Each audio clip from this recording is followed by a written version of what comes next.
It's good to be with everyone tonight.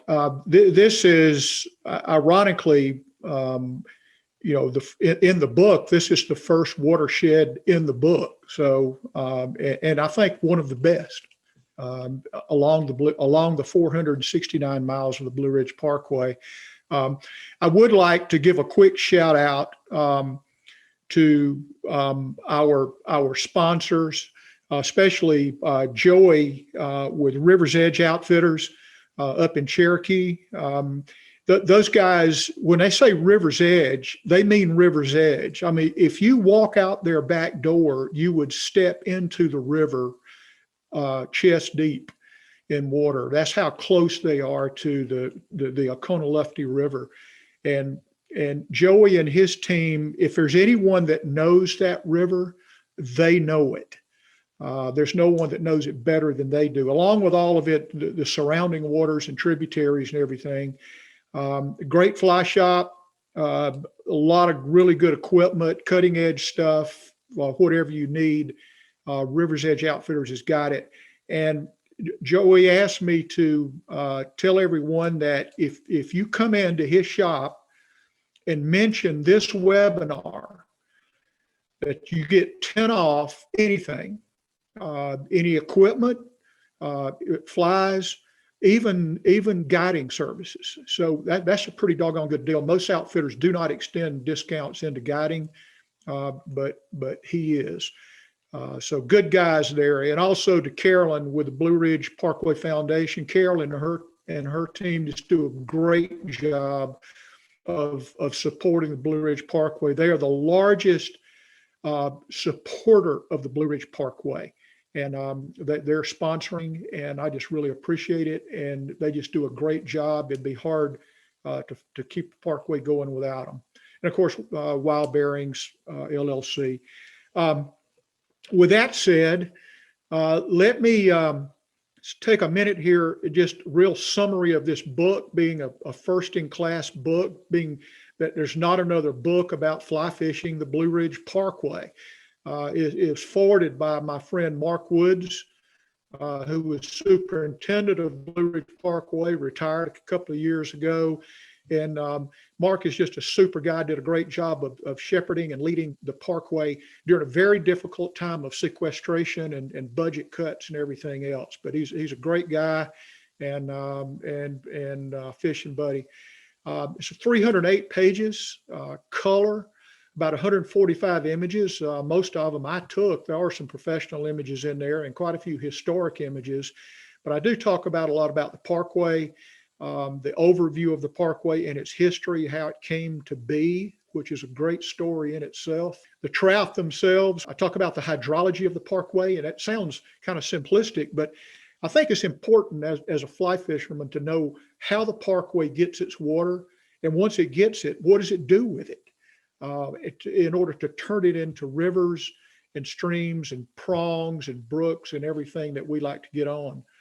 What I do is, and I'm going to show you in just a minute how I broke the 252 miles in North Carolina down to 4 63-mile sections, which makes it a little bit easier to digest. I talk about the descriptions of each, a very detailed descriptions of each watershed. I talk about access, how to get to it. And then of course, a lot of history and a lot of lore. I talk about the outfitters that are local, the lodging, food, breweries, places you can buy a cigar, all those necessities. I try to make sure in each section, you know where to go. But probably most importantly, what Chris and I do, we give up to 10% of the book profits go back to the Blue Ridge Parkway Foundation to support the Blue Ridge Parkway. We're that serious about it. So that's all I'm going to say about the book. The first section starts in Cherokee, North Carolina, which ironically happens to be the end of the Blue Ridge Parkway. That's milepost 469. And it travels and then heads southeast and then northwest up to a place called Buck Springs, which is just south of Mount Pisgah, just south of Asheville, North Carolina. That's a 63-mile section. It has some just amazing water on it. of which what we're going to talk about tonight really is right here, the Oconaluftee, and I'm going to mention the Raven Fork a little bit, but it ends here at Buck Springs, which is a great story in itself. I don't have time to talk about it tonight, but very interesting place on this blue marble we live on. Phase 2 starts at Buck Springs and heads northeast up to Spruce Pine, North Carolina, just below Burnsville. And it too has a huge amount of water on it that's highly fishable and highly desirable to get on and chase trout. From there, it heads from Highway 80 all the way up through Spruce Pine, Linville, Blowing Rock, and then E.B. Jeffries State Park, and stops there. That's section 3. And then the last section, section 4, goes from E.B. Jeffries over Roaring Gap and Stone Mountain State Park, and then ends at the North Carolina-Virginia state line, just below Gallac. And then from there, it picks up and goes all the way up to Waynesville, Virginia, in the Virginia side of it. So that's kind of how I broke it down. What you're looking at now is what I call a schematic. And this is how I envision the Oconaluftee watershed. I can look at maps, I can look at satellite imagery, I can look at all kind of stuff. But it all comes down to being able to visualize a watershed in my mind. And this is the way when I think of the Oconaluftee, this is what I see. And I know every one of these little blue lines. And what I'm going to do is the Oconaluftee River, in the proper sense, the 8.2 miles that we're going to talk about tonight, the main flow goes from this red X all the way down to the Blue Ridge Parkway, ends across the Oconaluftee. And then you've got all of these tributaries coming off of it. And I'm going to speak to every one of these. I fished all of these, and I've got a lot of details I want to share with you tonight. Hopefully you'll be inspired to do the same thing. Now, if you look at the main flow of the Oconaluftee here, which I've got my cursor over, look over here and look at this monster watershed called the Raven Fork. And the Raven Fork starts here I'll show you where it comes into, just a half a mile above the bridge here. And it runs all the way up to this point right here. Excuse me, all the way up to here is the actual Raven Fork main flow. All of these other tributaries and headwaters feed it, and they're all highly fishable. Many of them really not that known about. I've really been beat up by a lot of people in the Cherokee area and over in Western Carolina because they feel like I'm outing some of their favorite and most cherished streams. And all I'm doing is talking about what's on maps and what guides will take you to if you hire them. So I am not going to talk about Raven Fork tonight because it is such a huge watershed. It'll take an hour to talk about this watershed in itself. And it's very special. There are places right in this area here that have virgin timber in it that was so rugged they couldn't get skidders and narrow gauge rail beds in there to haul it out. So there are places in here that you can go that would have looked like the Smokies all of the Smokies looked like 200 years ago, before chainsaws and trains and bulldozers. And so we'll come back to that. So tonight we're going to concentrate on this area right here. A couple of other landmarks I want to make sure you're aware of. You have Klingman's Dome right over here, which is a major landmark when you get to the state line. This yellow line is the Tennessee, North Carolina state line. Your fishing licenses for North Carolina, are good on either side as long as you're in the national park. I don't think that is true with the tribal permits. I think you have to. Those are not good over there. In this area, this is the Blue Ridge Parkway coming around. Cherokee is this reflection clutter here from the satellite imagery down here. You start to see this is Highway 441, the white line. Unique thing about this is that it parallels the Oconaluftee River all the way from the mouth that we're counting tonight, which is here at the bridge, and I'll show you, all the way up to its source, where Beach Flat and Kelphart come together. A couple of other really notable landmarks that I'll show you later. There's some CCC and Work Progress Administration ruins along this Kelphart Creek stretch right here that I always think is pretty darn interesting. And there, where Smokemont Campground is, was one of the largest sawmills and pulp mills in the eastern half of the United States. And now, of course, it's all gone, and it's a campground. The only thing left is the church, and I'll show you that. But let's go down now, and I want to talk about the Oconaluftee River proper itself. I rank it in the book. Every watershed has got basically this exact information right here.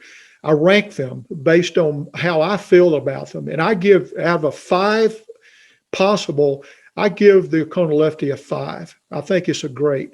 I did mention to you that the mouth that I'm counting as the mouth tonight is not the official mouth. That's actually 12 miles downstream on the Tuskegee River. But I start it just above Cherokee, because once you get below the point that I'm going to show you, you're in a metro kind of area. I mean, they're building buildings right up against the river. Is highly developed, and really, unless you're going to go down there and chase stockers with bait fishermen and power bait and worms and wigglers, if you want to do that, that's fine. But that's just not what I'm going to be talking about tonight. The sources and the mouth fix that I've got here on the GPS are actually the ones that I'm using. At the mouth, where it goes under the Blue Ridge Parkway, just north of Helen, I consider it a large river.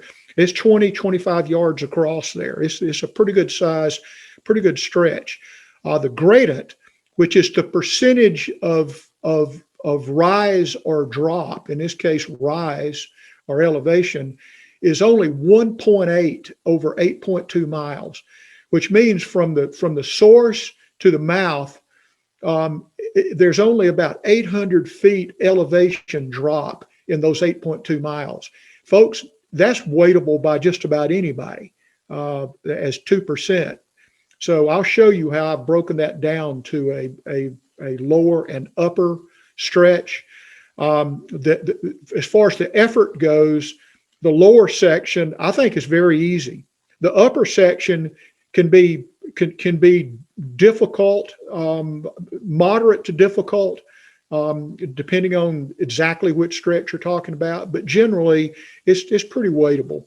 The pressure of the lower section can be moderate, depending on where you are. The upper section is going to be slight to none. I was up there the other day. I wasn't fishing, but I was on the creek. I didn't see anybody. This was a Thursday afternoon, at 4 o'clock. The fishing quality on both of these sections on the main body, I consider to be good to excellent for people like us. All 3 species that we typically trout, plus those goldens that they stock in the Raven Fork, that tend to escape some of those and do go up the Oconaluftee or down the Oconaluftee, and you'll find them within, a half a mile to a mile sometimes, laying up against the bank. You don't see them often, but they are in there. But that's a little kind of the technical information as I see it about the Oconaluftee. Let me talk with you now about the Oconaluftee flow itself and put some names of some of these tributaries and kind of how it all fits together. From the source, it flows down. Kelphart and Beach Flats Prong come together here about 8.2 miles up to form the Oconaluftee River. And then from there, it flows all the way down to the bridge where the Blue Ridge Parkway comes in, and then they're including the Raven Fork, which I'm layering over here just for reference. Change the color of it. There are 5 tributaries that we're going to talk about. They're including the headwaters being Kephart and Beach Flat. Bradley Fork, next to Raven Fork, is the second largest tributary coming into the Oconaluftee. I broke it into 2 sections. The upper section is from the source to Bradley Fork, and then the lower section is the section from Bradley Fork down to the Blue Ridge Parkway Bridge. So that's kind of how I've broken this down.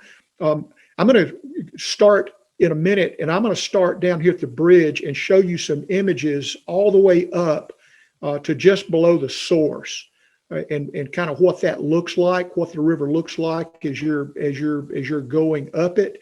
And then we're going to come back and jump on Mingus Creek and look at the details of Mingus Creek as well as images, and then go up here and hit Bradley Fork, Collins Creek, Kephart, and Beach Flat. So when we finish, you're going to know a lot about this river that you may not have known before. But just for reference right now, when you start at the bridge at the Blue Ridge Parkway, the Raven Fork comes in a half a mile above that on the right. And then at 1.2 miles, you got Mingus Creek coming in on the left side. And then Couch's Creek comes in at 2.5 miles. And then Bradley Fork comes in at 4.3 miles and flows straight north. And then at 5.9 miles, you've got Collins Creek. And then the source is at 8.2 miles, which is where Kephart and Beach Flat's mouths are right there to form it. So that's probably more than you wanted to know about some of that stuff, but that's kind of the way I look at a watershed and try to get it imprinted on my brain. You probably know that the majority of the Oconaluftee is in Great Smoky Mountain National Park. Now this is 800 miles of wilderness, 512,000 acres of land that were purchased in the early part of the last century to build this park. And so over 2,115 miles of streams, of which about 750 are registered supportable trout streams. That's a lot, 750 miles. In 1976, it's such an impressive biosphere. It was named an international biosphere preserve by the World Authority on it. And the main reason is this, and this is a statistic that really is amazing to me. There are more trees of different species in the Great Smoky Mountain National Park than all of Europe combined. And that's a space, if you take Europe, that is 1,000 times larger than the Great Smoky Mountains. And the Great Smoky Mountains have more diversity in their biomix than all of Europe. That's pretty cool. Something else about it is that not only did it have CCC camps and work progress camps, but it had and still has fish hatcheries, has grist mill. There are farms, which are now ghost towns and home places. There's just a world of history. As you go fishing up the Oconaluftee, you're surrounded by history, and you're also surrounded by wildlife. There's a herd of elk. This being one of the big bulls during the rutting season a couple of years ago. Chris and I were up there, and this big stud was out letting everyone know, you better stay away or you're going to get hurt. And And so you may be fishing up the Raven Fork or the Oconaluftee, which is where I was the other day. I was 4 miles up the Oconaluftee from the visitor center, and one of these guys walked across the road out of the forest. You'd think they'd be in an open area. Not so. You got to be careful wherever you are. This is the bridge coming from right to left which is the Blue Ridge Parkway. This is the end of the Blue Ridge Parkway. When it comes off of this bridge, it goes about another 150 feet in dead ends into Highway 441 North. That is milepost 469, 469 miles, and that is the official end of the Blue Ridge Parkway. And it also, the Oconaluftee River is coming underneath it right there. Which starts that trophy section and then runs up the Raven Fork and then continues on into Indian Reservation. But this is what it looks like just below the bridge. It's a good 20, maybe 25 yards across. It is wadable across here, relatively shallow. As you go north of there, this is looking downstream of the creek. The road is off to the right, literally, just off the screen there. Here, the creek is probably maybe 15 yards, maybe 15 wide. This is next to the behind the interpretive center. This is the Raven Fork coming into the Oconaluftee here. This is the Oconaluftee flowing downstream. This is the Raven Fork coming into it. And then the Oconaluftee almost doubles in size. You can't tell from behind these trees, but the Raven Fork is darn near as big as the Oconaluftee. So when it joins it, it really pumps it in size, as you saw going under the bridge a while ago. This is trophy water here. And a lot of these fish come down the Raven Fork and will go up the Oconaluftee, as evidenced by this rainbow here. I mean, you can tell this fish is a stalker. I mean, it's just got stalker written all over it. They're fun to catch. I was not trying to catch big fish. I was actually trying to catch a brown against a this pig came out and made an impression on me. But anyway, they're in there. On up, you can see the river constricts down a little bit now to maybe just 8 or 10 yards, maybe across here. Extremely wadable, great undercut banks, as you see over here where the trees come out. Even in the dead heat of summer, this river, to me, fishes well. And this stretch of the river, to me, is the stretch of river that is least fished because, number one, it's not totally in sight of 441. And so many of the fishermen that come up here ride up and down 441 gawking at the water they can see and then jump out there and fish it, or they're going to the Raven Fork. So this water, to me, is somewhat ignored by the average fisherman, and I think really fishes well. So just keep that in mind. This is a little brown here, pretty little brown, bright red spots. This is typical. On the lower area, this, I would say, shades on the small size. This fish is probably 7 inches long. A lot of these fish down in the lower section can be anywhere from 8 to 14 inches. That you'll catch rainbows and browns down in that area. And then some of the pigs, like I showed you, that escape the Raven Fork, you'll hook those occasionally right there. A little further upstream, as you're approaching the Bradley Fork, you see these pretty drop pools or pools here that are fun to fish. This was a summer when the water was relatively low in this part. The river constricted down kind of low. Upstream, this is the Bradley Fork coming into the Oconaluftee on the left side over here. And then you got the Raven Fork coming in. This is the confluence here. In effect, it is doubling the size of the Oconaluftee River from this point down. And then as it goes down to the Raven Fork, it doubles in size in the confluence of that feeder. So these two are very important water sources for the Oconaluftee River, as well as being a great, great fishery itself. We're going to come back and talk about it later on.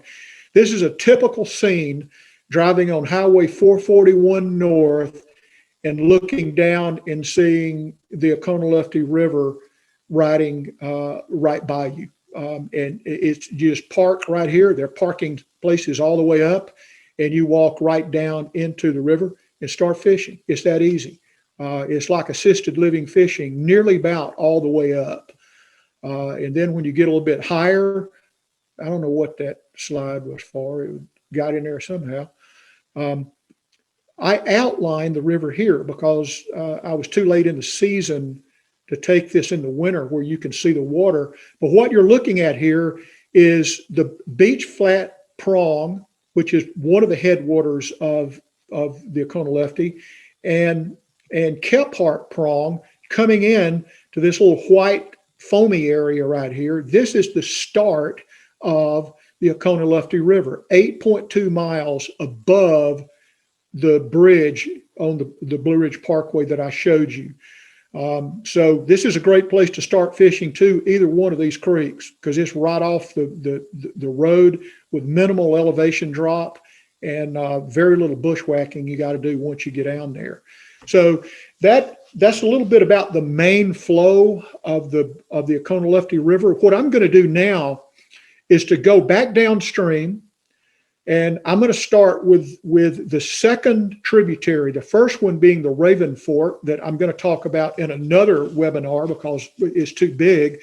And I'm going to talk for just a minute about Mingus Creek, which is a tributary. The history of this area is that there was a dude, one of the early settlers in this area was a dude by the name of John Jacob Mingus, and owned a bunch of property in the area from 1872 to 1852 when he finally died.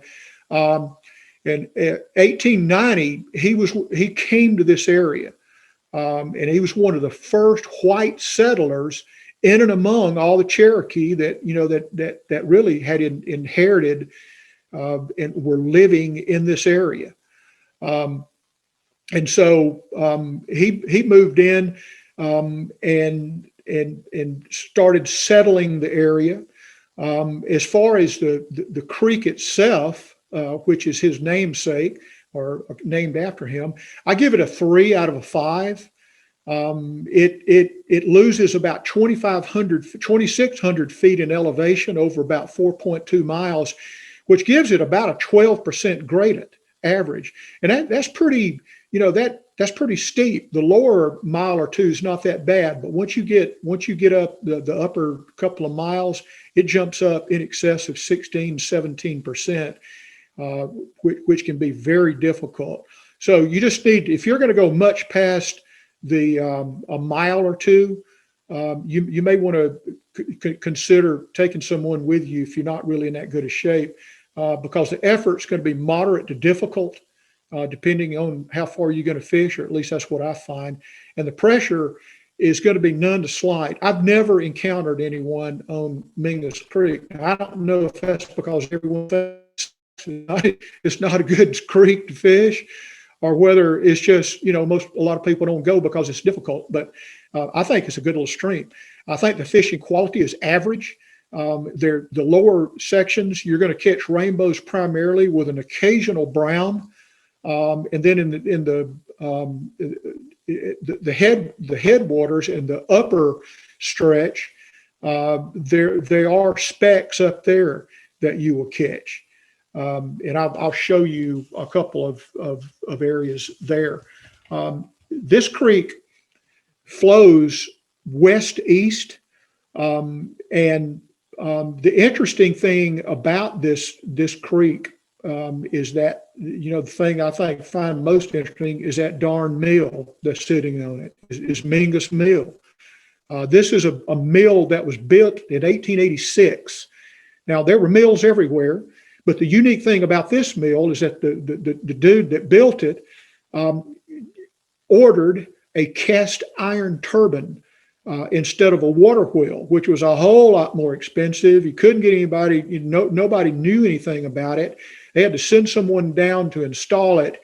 And this thing is about maybe 30 or 40 inches in diameter, a big round bulb looking thing that sits under the mill. You can see it. And this thing would develop 11 horsepower, which could run all of the wheels or run all of the grinding stones in the mill. And I think there are 3 in there that are still active. I know there are 2, but I think there were 3 at one time. But that 11 horsepower would turn all of those.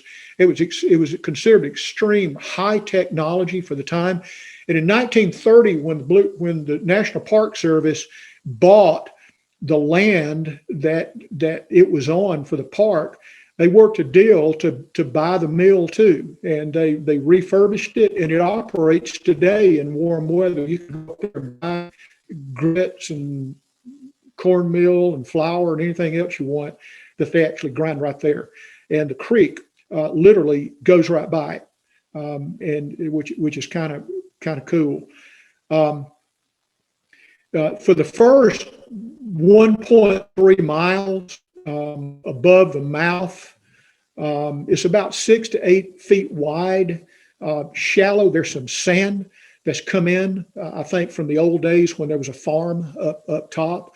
Above the mill, there's a sluice that feeds the mill from a small dam that collects the water, runs it about 100 yards down this sluice into the top of the turbine.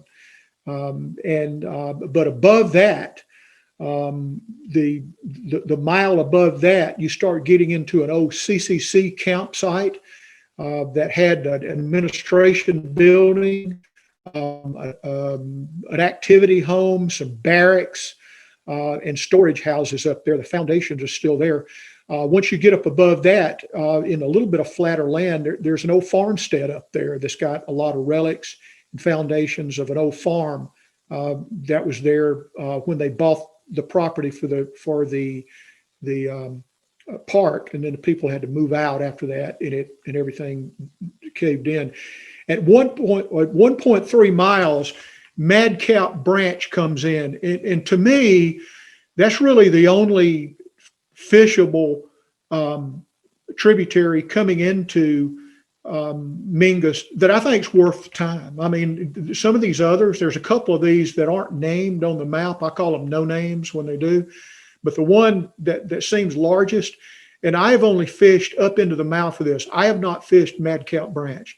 I have fished up to where the road, there's a trail, Mingus Trail, and a Jeep trail that follows it all the way up to this point right here, which is about 2.6 miles of the 4.2 miles. The rest of it is Headwaters. You can hike up there.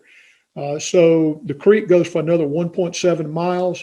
I've not been anything past the 2.6 miles or 2.7 miles to this point here. So a couple of images that I think you might find interesting. This is the mill that's still operating. This is the sluice coming down that drops water about 20 feet down into the turbine. Pretty neat. This is the creek just above the mill. This is pretty typical of what Mingus Creek looks like. This is a little brown trout that actually this trout was caught down close to the mill, really. I wish I could take all of my pictures like that. This was about a 8 or 9 inch brown trout, just beautiful. Those little red spots on him.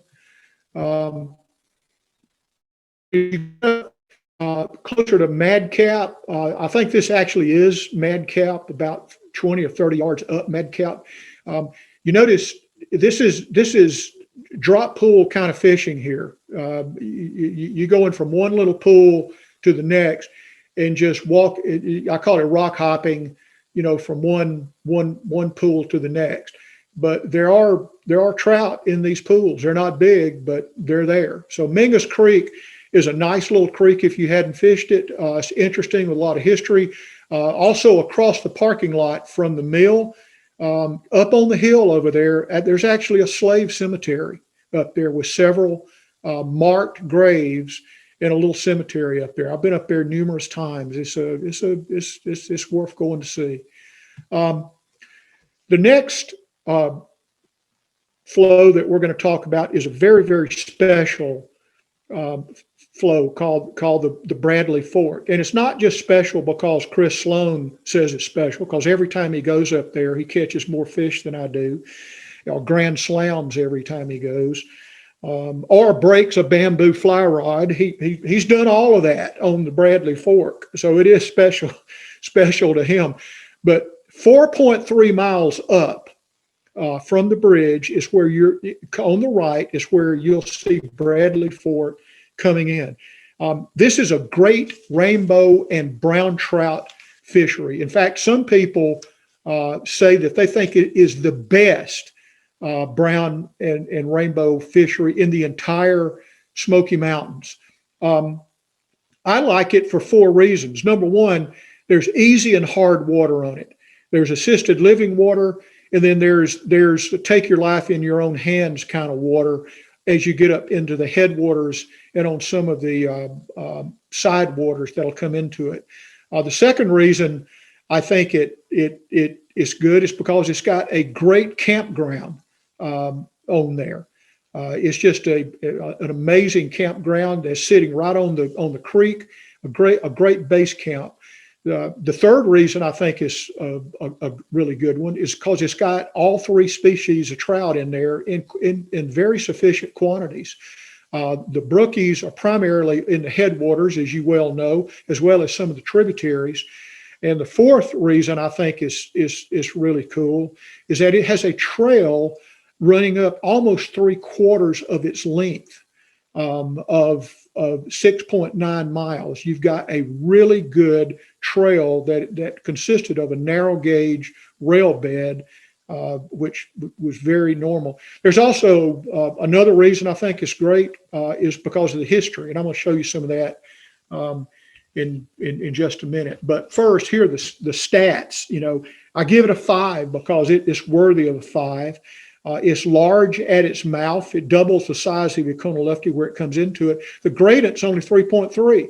I mean, you're only losing 1,200 feet in elevation over about 7 miles. So it's very, very easy to get up and down. The lower section, moderate. The upper section can be difficult to extreme in the headwaters.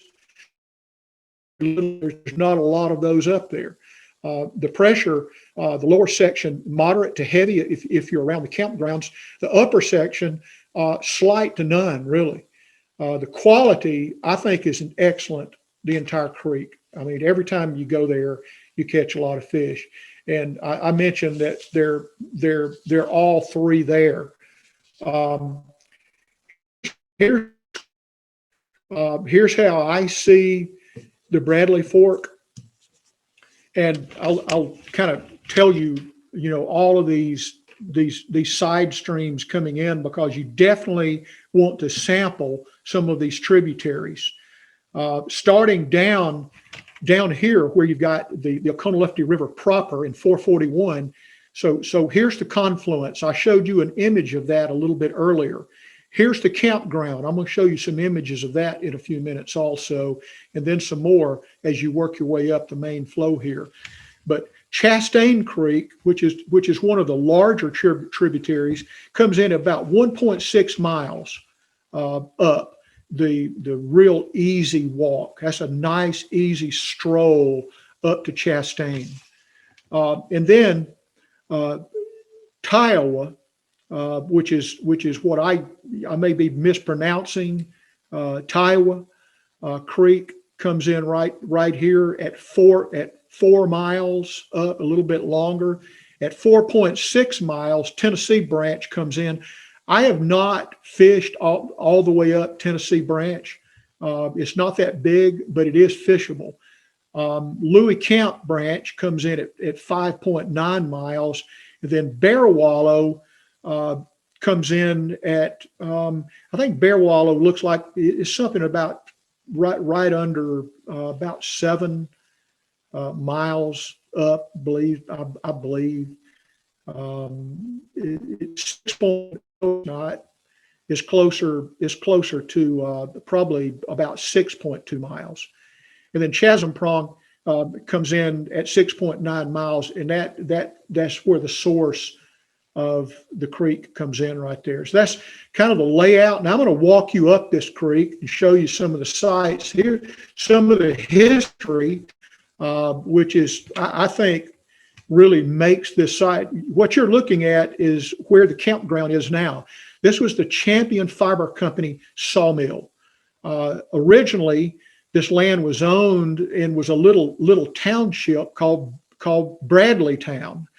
And it was named Bradley because, well, by golly, that was the name of the people who owned the land originally, were the Bradleys. So they named it Bradley Town. Well, the Champion Fiber Company bought the land, and this is the site of the very massive pulp and sawmill that was here in the early 1900s.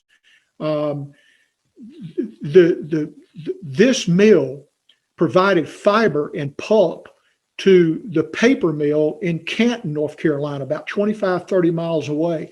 And at the time, this was the largest paper mill of its kind in the entire world, was in this part of the country. And this sawmill was providing its pulp and also sawing up about 45,000 board feet of lumber a day. It was a massive 3-gang saw operation. It had a commissary, had company offices. There were homes up here. There were retail stores. There was a school, church, hotel, a narrow gauge railway that I'll show you in just a minute, a commissary, a community house, and cemeteries. You know, people died and people got killed here.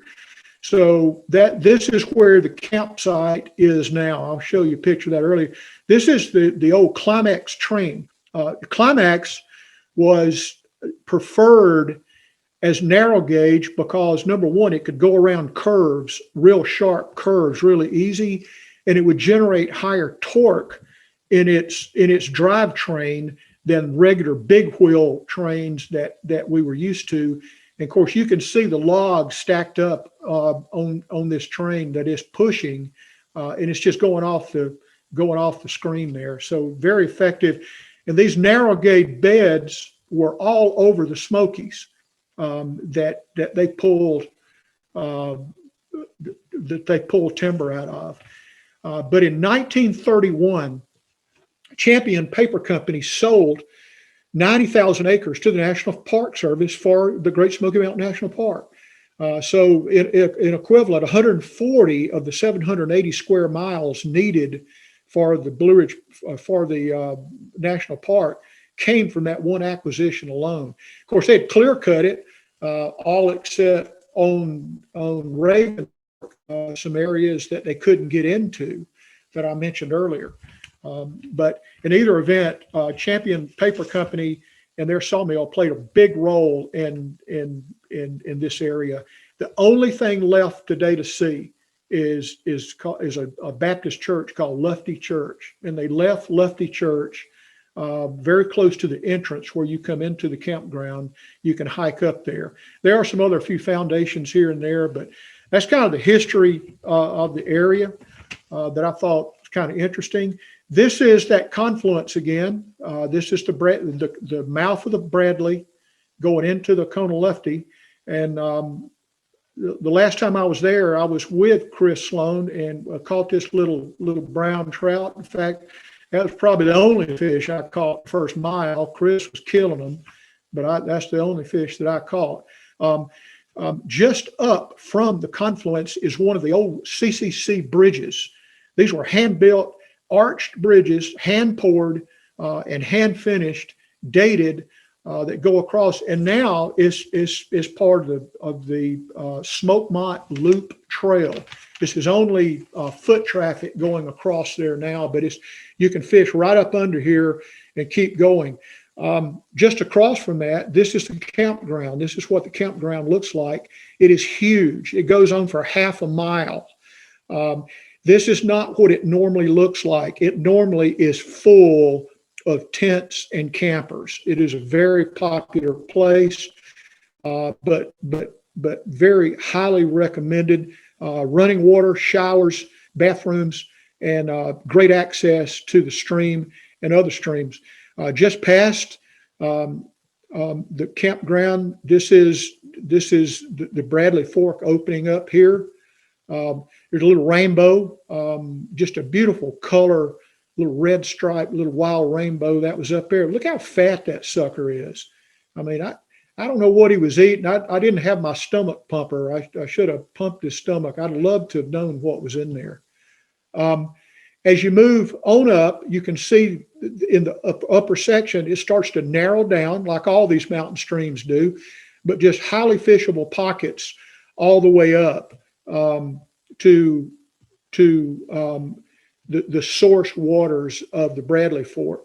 I have fished all the way up, including about a half a mile up both of the source streams that comes into Bradley Fork. It was a 2-day camping trip. I've only done that one time, and I won't do it. I won't wade the middle of the creek to get to the headwaters again, because that's the only way you can get there. There's no trail from the last campsite on the trail. There's several miles that you're either bushwhacking or you're getting in the middle of the creek, and you fish your way up. And you certainly can do that, but it's a hard trek coming back down. But Bradley Fork is one of my favorite creeks, and I think you'll like it if you haven't fished it. Collins Creek, on the other hand, is a lesser known creek. It's not high on the radar for most people when they come up into the Smokies to fish. I rank it a 3 out of a 5. It's a booger to fish though, because number one, there's really no good trail to fish the upper part of it. There's a big picnic area with a trail coming off the back of it that goes up it a ways. But as far as a really good trail to help you get up and down Collins Creek, you're kind of on your own. And it runs all the way up almost to the Thomas Divide Trail, which doesn't connect with it, but there is access from that side if you're coming from that side. It's very small at the mouth. When I say small, 6 to 8 feet across. The gradient is 14, almost 17%. The effort is going to be moderate to difficult, and there's going to be no pressure. You're not going to have anyone trying to root you out of your fishing hole when you find one. It's mostly pocket fishing. What you'll find, you'll be rock hopping up the creek, and you'll be hopping from pool to pool. And there are occasional pools that you will find pretty amazing, both in size and depth and the size of fish that you'll catch in there. One of the biggest brook trout I've caught in any of these streams was a 9-inch brook trout I caught on Collins Creek a few years ago. And he was in a big pool, in a little stream. So, figure that. This is the kind of, there's only a couple of tributaries that I consider, that I'm going to waste my time on. At 0.9 miles from the source is a creek I call No Name Creek. And the reason I call it No Name Creek is because there's no name of it on any map, TopoQuad, old antique maps, anything that I can find, it tells the name of this creek. So I call it No Name. I have fished it. There's some pools and runs on there that you will find fish half mile up, and then it nearly killed me. And then at 1.3 miles, you're going to run into Newton Branch, and Newton Branch flows north into the main body there. And same thing, I have not fished Newton Branch, but I was too tired by the time I got up there. But I know it's fishable. It's plenty big enough I can see it. It even from the reflections on the satellite imagery, I can see light reflections. And so I know there's enough water and pools there to be fished. So just be prepared to bushwhack. It'll be difficult fish, but I think you'll enjoy at least the lower part of this creek, because there's nice. This is it going under Highway 441. Now notice the abutment you see here. These abutments are the original abutments that were done by the CCC when they were working on this road, as I understand it from the rangers. So it's a really cool area right there. Typical tight, rocky, little drop pools and slides right here that the fish hang out in. So you fish from one of these, go up here, there's another one, and you just keep working your way up. This is relatively open though for Collins Creek. Don't think that it's all open like this. It gets kind of tight. This is a little brook trout that I caught on there, but what, 5-6 inches. There's a lot of them in there. Now we're up to the headwaters, and these are two streams that fascinate me for a lot of reasons. Number one, they're headwater streams, and headwater streams for some reason always have a special place in my curiosity and my heart, because that's where everything starts. This particular stream was named for Horace Kephart. Now Kephart was a writer, wrote a lot of outdoor type books about camping and folk art type stuff, and he was one of the great proponents of the Great Smoky Mountains, and really went to bat to get the Smoky Mountains through Congress and get it appropriated, everything like that. And he lived in just up from Silva, North Carolina. Oh, no, excuse me, lived in Bryson City. Is where he was from, but he was quite a guy, and they named this creek after him and the mountain it comes off of. This mountain was named Mount Collins before, and they moved Mount Collins to somewhere else. So when they say move a mountain, you actually can do that. Its sources off of Icewater Springs knob. Is where Kephart comes off of at about 5,800 feet. And of course, that's over a mile, and that's the highest of any source water on the Oconaluftee watershed. Is this one creek right here at 5,866 feet? It flows for 4 miles at about a 14% gradient, which is pretty stiff before it meets beach flat prong. At about 2,780 feet. So it's a great stream. It's got all 3 species of fish on it. You are not going to have any competition on here, but it's going to be difficult to extreme fishing on the majority of it. So just be prepared for that. The great thing about Kephart is that it has a great trail system. Nearly all the way to the headwaters. The Kephart Prong Trail and Sweet Heifer Trail converge up there just below a shelter that I'll show you a picture of. But those are 2 great trails to access this, so you're able to jump in and off the stream. This is what both Kephart and Beach Flats together, because they kind of work together to form the headwater down here going south, which is the Oconaluftee River.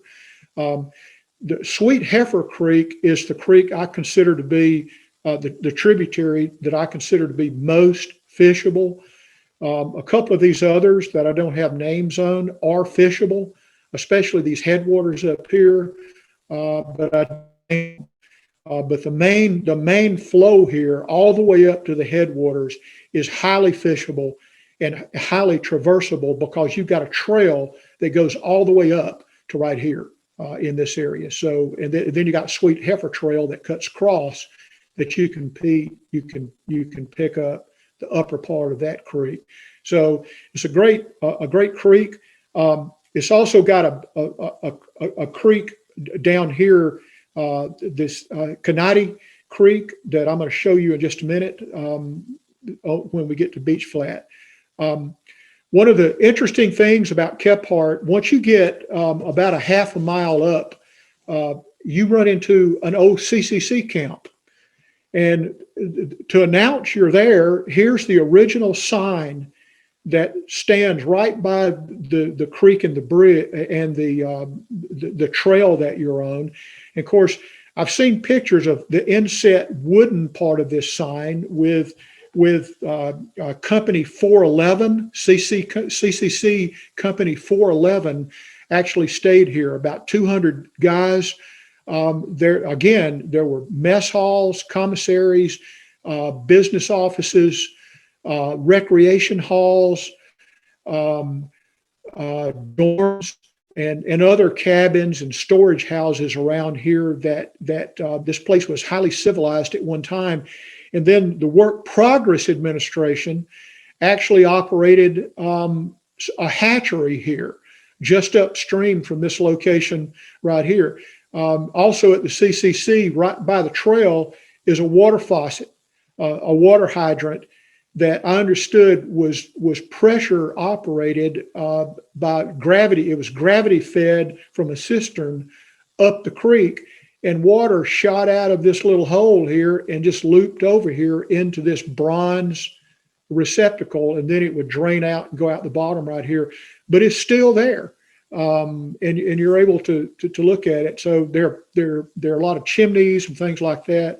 I think it's just kind of neat the amount of history that's around there. This is Kephart up from the CCC camp. As you start heading upstream, this is about as big as it gets. It's kind of wide right here, a little bit of a floodplain in this area right here. As you get upstream, you'll run in the trail. You'll run into Sweet Heifer Creek Trail. You'll see Grassy Branch Trail, which is further up. But you'll start seeing these signs, kind of telling you where you are and what's going on. At about 1.5 miles.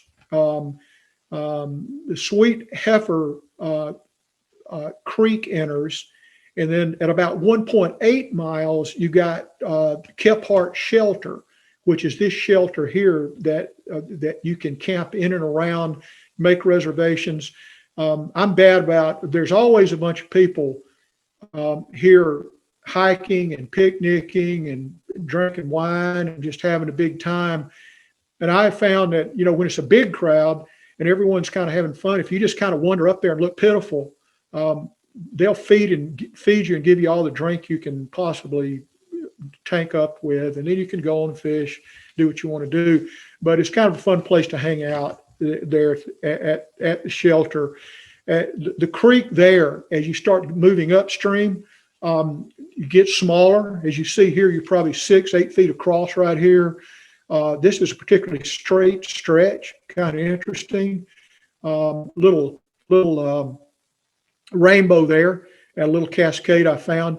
And then as you get up into the headwaters, this is what if you're like me, what you would expect to see. It gets tighter and tighter as you go up, and more slingshot and roll casting and just flicking your bug into these holes. Just staying low and trying not to move fast, wearing drab clothes, and you'll sneak up on these little fish up there. The last one I want to tell you about, which is really an interesting stretch, is Beach Flats, and it comes in at 8.2 miles from the bridge. I give it a 3 out of a 5. It's not as high a gradient as Kephart is at about an 8.4. It drops 2,000 feet from just below that ice springs that I was telling you about. The effort's moderate to difficult. You're not going to have any pressure, I promise you. And the fishing is pretty average to good. The further you get up, the more brook trout you start catching. This is the flow. Now, there's some interesting history to this area right here because of the road building.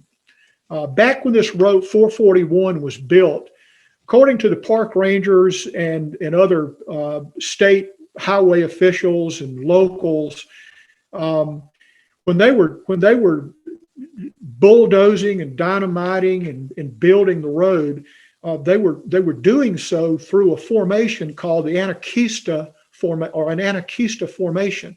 And what this is a layer of acid-bearing shale rock that's very, very acidic. So when they exposed that acidic rock, what do you think happened to the water that as it left those cuts? Well, it flowed down into beach flat prong and very quickly changed the pH to a very acidic creek. Well, what did that do? Well, it pretty much sterilized, the main flow of beach flats prong. Well, over the years, that Anarchista formation healed over, and the effect of it, the pH of the beach flats normalized quite a bit, and fish returned in good numbers.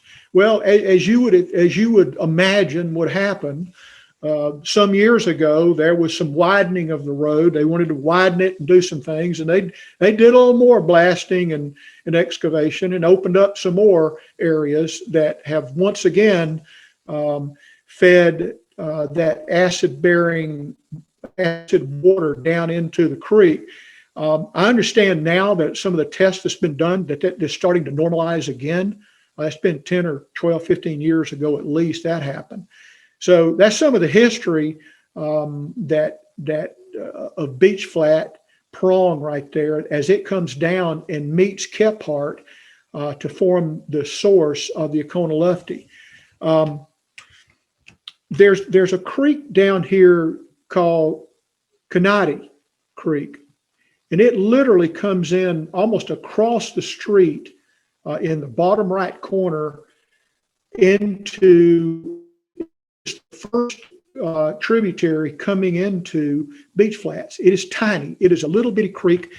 It's probably one of the most written about brook trout streams in the Great Smoky Mountains. And it's probably one of the smallest too, because it is a killer to get up and down and fish. I have fished it, I think, twice. When I was younger, and once about 10 years ago when I knew better. And it is bushwhacking city and rock hopping city. You're not going to get a trail up there. It's a killer, but it is a beautiful little brook trout stream. And I'd be remiss if I just didn't mention it, because everything you read about the Smokies, they're always talking about Schematic. This creek was closed for several years during rehabilitation, kind of resetting the brook trout into that stream. As you move up the creek, you've got a lot of tributaries coming in from the north. These are all very small, like Schematic. The only ones these that I have fished is Mini Ball Branch, which comes in right here at 441 when it makes the big dog leg or dog hairpin turn right here. If you notice, the creek goes, for the first time, goes under 441 a few hundred yards before that hairpin, runs right up the middle of that hairpin, and then right out of the top of it. Just as it comes out of the top of it, Mini Ball pops down out of here, out of about 5,800 feet. And it is fishable. There is a trail that follows, that comes, you can see it on the satellite imagery, that follows along right here and goes all the way up to the highway that you can actually trail it. Now it's off that trail and down to the creek, and it is highly overgrown up through here. But there are places that you can fish. I've only done that once. And it made a believer out of me. But Mini Ball's fun, and this whole stretch off of 441 here is good. Although you're going to be getting off 441 in some cases dropping 100 feet over the course of maybe 50 yards to get down to the creek. But highly fishable and a lot of fun right there. So that that's what it looks like as it comes down to 441. This is what Conati looks like as it comes down. That's the first tributary, the brook trout stream I was telling you about. That's as good as it gets on Conati. That's probably as good as it gets too. That's a great picture. This is beach flats on this is the closest it gets to it, right there. And then this is it as it is coming out from under 441, that hairpin loop that I told you out there. This pool right here always has a couple of fish in it. Well, I guess that probably was hot spotting. I'm sorry. But that's a fun place to sneak up to and drop a fish in. This is this was off mini ball. Caught this about a 7-inch little brook trout. Look how fat that little sucker is. Who says these mountains don't have good food sources? I'm not going to talk about, I normally get asked, I'm through talking about water, asked about what I fish with. I normally fish with bamboo. They ask me how I get around. Well, I use maps and GPSs. We're over on time today, so I'm gonna stop for any questions.